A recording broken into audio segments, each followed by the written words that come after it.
time, which rattled and then faded away after about 20 or 30 seconds.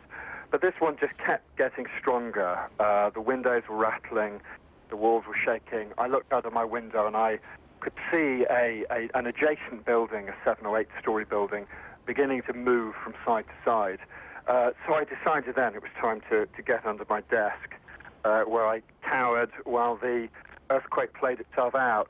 It felt a very long one. It's hard to judge duration in these circumstances, but I think it must have been between a minute or 2 minutes, which when you're waiting for it to end seems like a very long time. Indeed, certainly understand that. I mean, in actual fact, Kyung La, our reporter there in Tokyo, thought it might be 4 to 5 minutes. But as you say, it's a very difficult thing to judge the timing of this. Now, what is your situation? Where are you now exactly? I'm in my office, having been for a walk out in central Tokyo to see what's going on. I'm now in my office monitoring the coverage on Japanese television. And I have to say that the central Tokyo is fine from what we've seen. I walked around for about half an hour. People are calm. A lot of people are still standing around outside, not going into their buildings. But there isn't much damage. The most I saw was a cracked window and a few cracks in the walls. But yeah. Central Tokyo seems to be all right. Older buildings, I suspect, may have suffered more damage, but it's not obvious from here. The real dramas are clearly in northeast Japan, along northeast coast.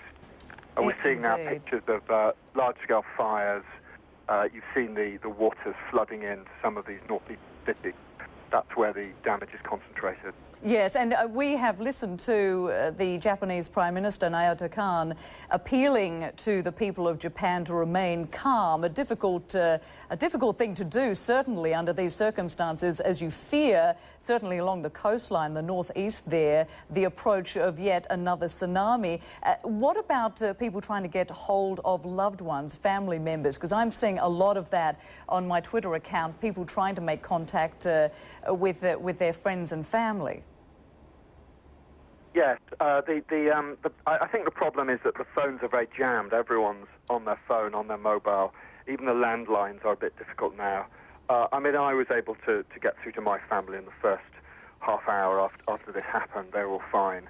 But, you know, the system, I think, is overloaded. I suspect that it's that rather than damage to the telecoms infrastructure. So, you know, there will be a lot of anxiety, particularly for people who have family in these northeastern coastal areas. Indeed. And, of course, what's interesting is in the midst of this and all these aftershocks that you're experiencing, and we've been reporting, you know, after the initial 8.9, we've heard of a 6.4, a 6.8, that even so, people are still able to watch their television. The power lines don't appear